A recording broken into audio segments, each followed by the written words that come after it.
اهلا ومساء الخير، مساء الخيرات، ان شاء الله تكونوا بخير يا ربي. شوفوا البنات، اول حاجه صليوا على النبي عليه الصلاه والسلام.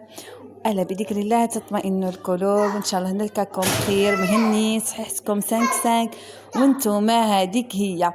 المهم البنات، الفيديو تاع نهار اليوم راح يكون متنوع باذن الله. وقبل نبداو كما العاده نشكركم بزاف على الدعم تاعكم، على كلامكم الطيب، على التعليق تاعكم الجميله. شكرا لكم على دعمكم في قناتي، الله يحفظكم وييسر امركم ان شاء الله. وهنا يا البنات شوفوا راح الزوج. حنايا بالجمعه دائما عندنا السوق، الحمد لله يا ربي. راح تسوق جاب لي غير الحاجات اللي انايا نحتاجهم. يعني اول حاجه عندي كلشي اللهم لك الحمد، البصله متوفره، طماطم كاينات، ثوم متوفره، الزروديه، البسباس، كلشي يعني كان عندي في الفريجيدار، اللهم لك الحمد.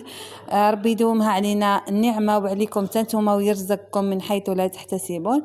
وايضا جاب لي شويه جريوات، كانت هي اللي ناقصتني، يعني قلت له جيبها لي هي، انا وصيت على الجريوات والصابون هما اللي كانوا ناقصيني، وشي الاخر زياده. وتاني جاب القمح ولا الشعير ما على باليش، المهم الدجاج.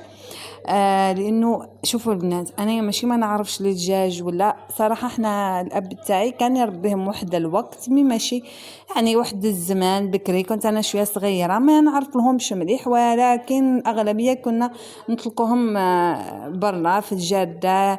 الدجاج يحبوا الدود بزاف، الحشرات هادو ما صوالح يموتوا عليهم. ولانه انا يا ساجنتهم حاليا، لانه زرعان نخاف يفسدوا لي الزرع وما ينبشوا بزاف، ونحب نوفر لهم الماكله لداخل. الماكله اللي تقعد لي سي بيان سور نعطيها لهم ياكلوها. الخبز الاغلبيه قالوا لي الخبز الشمخي، حنا ما نشمخوش يعني الخبز، لانه الدجاج باش يبيضوا يقولوا ما لازمهمش ياكلوا الحاجات الراويه بزاف، يحبوا النواشف، يعني الاغلبيه النواشف باش يبيضوا. والعلم عند ربي سبحانه. ويحبوا على بالي الحلبه مليحه ليهم، مديتها لهم اللي قالوا لي مد لهم الحلبه.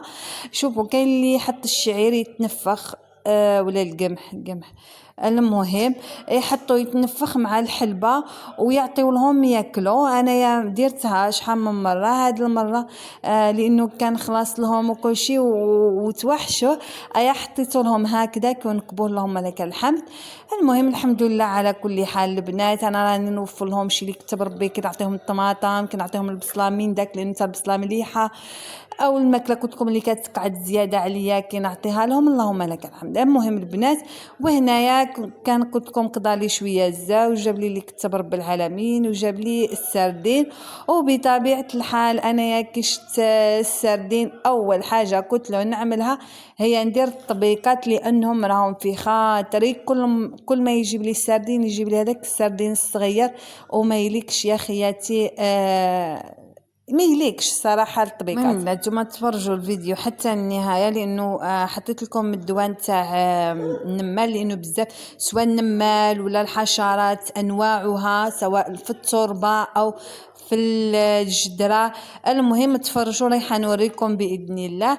واللي كيسكسيوني ايضا على الزراعه وهذاك الشيء، حاليا البنات ما كاينه لا زراعه، لهم يحزنون. يعني باذن الله باذن الله لما نبداو الزراعه رايحه نكون معكم حاضره كما موالفه معكم، فهمتوني خياتي. اصحاب الفيسبوك اللي راهم يشاهدوا الفيديو حتى النهايه تعيشوا. الى عجبكم الفيديوهات هكذا طويله خليوه لي، ولا كان تحبوا الفيديوهات على شكل عمودي فيها لا 3 دقائق قولوا لي باش نوفرهم لكم. وخلاص راني لقيت اقبال تبارك الرحمن. شكرا لكم، يعطيكم الصحه. صراحه كنت نحلم بالعدد هذا نتاع المشاهدات، ولما شفته فرحت بزاف. جامي كنت نتوقع توصل المشاهده ديالي حتى 300,000 400. صراحه ما عمري شفت المشاهده كما حاليا، اللهم لك الحمد. شكرا لكم، بارك الله فيكم وعلى دعمكم. هنا يا البنات هذيك الطوماطيش اللي كنت خدمتها معكم، واش درت لها؟ حطيتها في الساشيات وخبيتها. ونروح نحكي لكم واش صرالي الفريجيدار ولا الثلاجه ديالي ولا الكونجلي ديالي. اللي شفتوه عندي من اعوام، عاد ما يبردش، ما فهمتش السبب، ما فهمتش علاش. ان شاء الله بالك نديوه نخدموه، ولكن ماشي حاليا يعني لانه على بالي 6 كام غالي. رايحه نخبي شويه نتاع الطماطم في الثلاجه ديالي العاديه، ما نخبيش بزاف مع الاسف. المهم خبيت شويه تاع الطماطم كما شفتوني، ومن بعد خرجت للجردان، حيت شويه تاع الكرافات، شويه تاع الدبشه البنات اللي طاحت في الارض هي اللي نبتت، راني خدمتها معكم، راح نوريكم البنات الدبشه كيفاه درت لها بعد ما يبست وكل شيء. صراحه انا حاليا راح نولي نعتمد على البذور اللي انا يعني نزرعها وتقعد معايا البذور انايا نخبيها، ما كان له نزيد نشريها، لانه في بعض الاحيان كنشري البذور ما تنجحش وما تنبتش معايا الاغلبيه، انه البذره تكون شغل البنات ما هيش هذيك ميته فهمتوني، تكون قديمه كشغل. اما هذه اللي نحيوها احنا هذه تنبت ليه تمتم، لو كان دروك طيح في الارض تسقيها دروك تنبت معاك، فهمتوني خياتي. هنايا البنات رايحه ندير الحشو نتاعي نتاع واسمو قولوا لي نتوما طبيقات البنات. راح نشوفوا لا كويزينيال حتى حلال كنت درت الطعام، راح نشارك معكم هادو الفيديوهات تاع الطعام دوك الصوالح من بعد ان شاء الله. هنايا البنات درت واسمو البصله، درت الطماطم، درت التوابل، الحشاوش، الثوم ركزوا لي على الثوم لانه هي الاساس، وجربوا الطريقه ديالي. انا صراحه ما نحبش هذيك الطريقه نتاع الحشاوش الطماطم المصبره، شحال ما نحبش الطماطم المصبره، على انه انا الزوج نتاعي واحد الوقت كان دخل على واحد اللوزين يخدموا فيه الطماطم، وقال لي يحطوها كاسه كيما هي، يخدموها يطحنوها هكذا. الصراحه من هذاك النهار حكى لي هذيك الحكايه، وليت ما عندي حاجه في الطماطم المصبره، ما نكذبش عليكم، وليت نعتمد على الفلفله الحمراء. وفي راسي نيبس شويه نتاع الطماطم، الا سهل ربي دوك تزيد دير نيبسها كي تيبس نطحنها، وتاني ايضا حابه نخلي شويه الفلفله تحمر ونيبسها ونطحنها حتى هي، ونعود نستعملها خير من اللي نشريها من الزنقه. ان شاء الله راح ندير معكم هادو الفيديوهات باذن الله. هنا بعد ما حطيت لاصوص نتاعي وكل شيء تطيب على نار مهيله، وليت يا البنات نخدم هنايا نوجد في الطبيقات نتاعي، نخدم الحوت ديالي. اول حاجه للحشو نتاعنا ما طيبوش يعني دكباله، وبعد ما تخليوه يطيب على نار قليله واللي من بعد كويولو وقعدوا نشفوا فيه باش ما تطيبش معكم مليح البصله والطماطم، باش تعطيكم واحد البنه وحديه، فهمتوني، تجي بزاف شابه. كل اللي كنتو نتوما تخدموا هكذا. انا على بالي بزاف كاين اللي يديروه بالثوم، كتكون الطماطم المصبره، الحشاوش، التوابل، راني عارفه هذيك الطريقه، مي انا عن نفسي ما نديرهاش، فهمتوني خياتي. كاين وصفات بزاف يديروا بها، ولكن انا نفضل هذيك. وكما انا دروك الوصفه اللي درت حنا نضيفوا لها ثاني الفلفله الحاره، انا ما ضفتش على جال الوليدات، فهمتوني. كاين اللي يحط الفلفل الحار وكلش. هنايا نفضل انه السردين ديالي اللي راح نقليه عادي، ماشي راح نديرو طبيقات، ما نحطلوش توابل. كاين اللي يحط الكمون التوابل، انا ما حاش ندير لا كمون لا توابل، فضلت انه ندير غير الثوم والحشاوش. ما شاء الله يجي قراف بنين. قولوا لي اسكو نتوما هكذا ولا لا؟ لانه انايا وليت نفضل انه ما نحطش فيهم التوابل، هما بالتوابل يجيو بنان، ولكن صدقوني كتكويو الثوم وتكويو الحشاوش فيهم يعطي واحد القوه واحد اخر، يجي بزاف الشباب، يجي بزاف قرف بنين.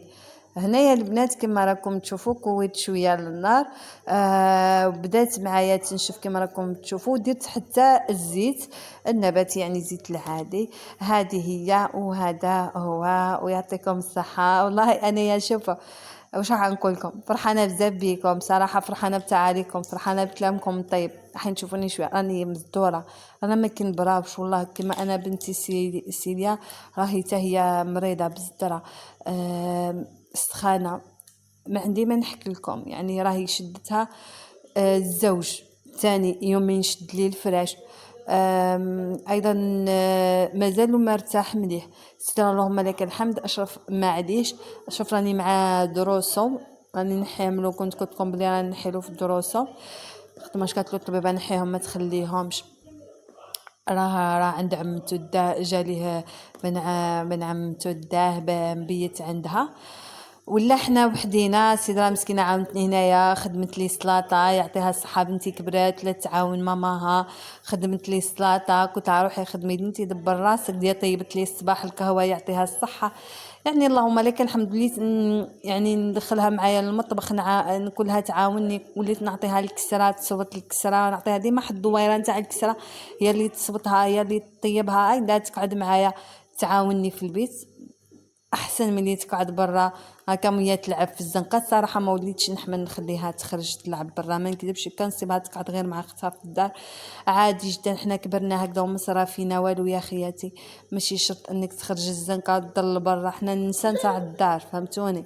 هذه هي. وهنايا البنات كملت اللهم لك الحمد، خدمت الطبيقات ديالي وخدمت الحوت ديالي اللهم لك الحمد، ربي دوم علينا نعمه. ومن بعد وليت يا البنات كليتهم كامل ودرت غداء وعشاء باش انا من بعد ما نزيدش نبقى نطيب. المهم باش ما نقعدش انا نزيد نطيب، اذا كان قلت ندير شويه البطاطا وندير حصليطه وخلاص فيها بركه فهمتوني خياتي. هذا مكان قولوا لي نتوما واش حوالكم، طمنوني عليكم، شراكم عاملين، شراكم دايرين مع هذه الاجواء، كاش خرجه كاش ما بديتو تشريو شويه الحوايج الدراري الدخن المدرات. صراحه انا ما راحش نشري خاطر ماش عندهم الحمد لله، ما نشري لهمش عندهم الحوايج، نغسل لهم السنيدلات ديالهم. وكما السيده كانت يعني جابت لها سنيدلات عمتها ما راحش نشري لها، جابت لها الله يبارك 3 سنيدلات تلبسهم تلبس وحده منهم.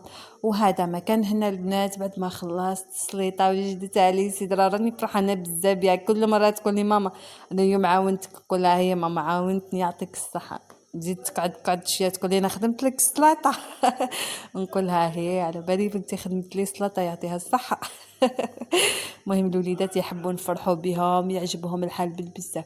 هنايا البنات كملت اللهم لك الحمد. انايا ما نقدرش نستغنى على الكازوز، لا غالب البنات والحوت ما ناكلو بالكسره نحملو بالكسره، ما نكذبش عليكم السردين ناكلو بالكسره والتكتوكات ثاني الكسره.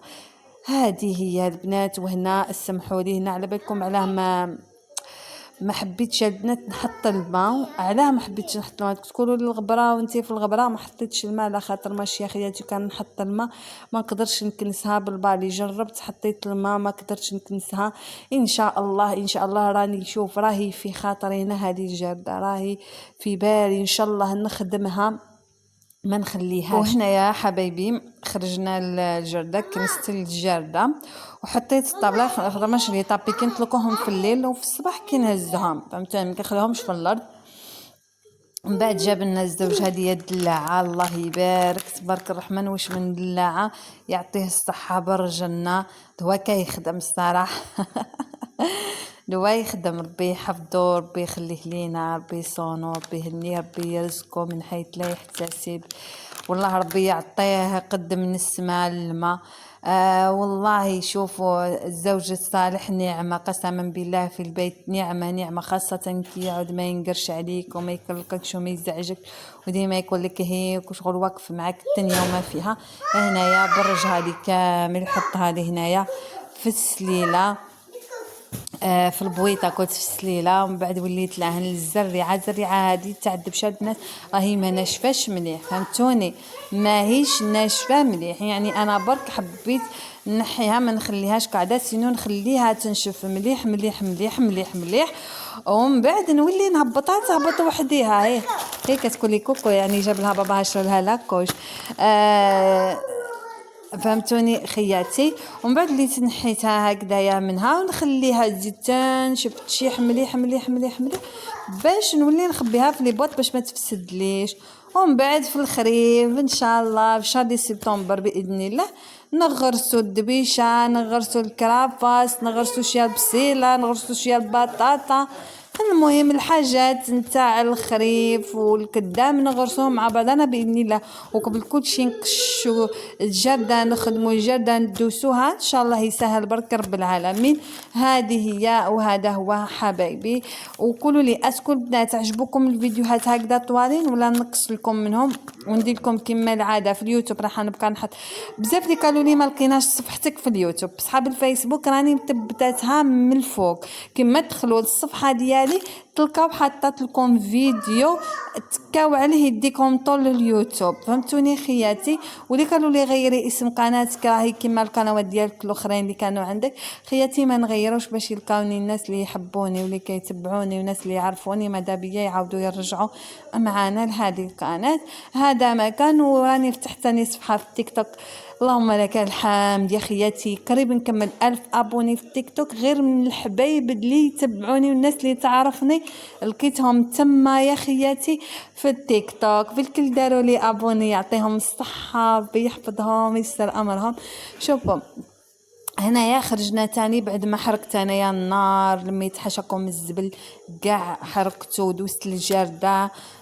ولينا هنايا هذا هو الدواء، ديروا عليه كابتور، راني صورته لكم دبروا سيكم باش ما تدلوش تقولوا لي اعطينا الدواء تاع الحشر.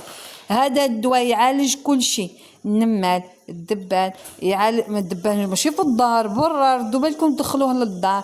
النمال، المن، انواع الحشرات، الدوده، كل شيء. هذا الدواء شوفوا ما تداويوش هكذاك، لازمكم تحطوا الكمامات. ردوا بالكم راه رهج، كي نقول لكم راه رهج. انايا الراجل كيما بدا بعدا طولو حبس هو دار الكمامه وانا درت الكمامه ما قدرناش عليه، راه تولي تعطس لدرجه يعني وتسعل. ردوا بالكم راني نصحتكم. المهم هذا الدواء يعالج كل شيء، انواع الحشرات اللي في التربه ويعالجها كما راكم تشوفوا، راه حتى في التربه ويعالج الحشرات ديالها لداخل.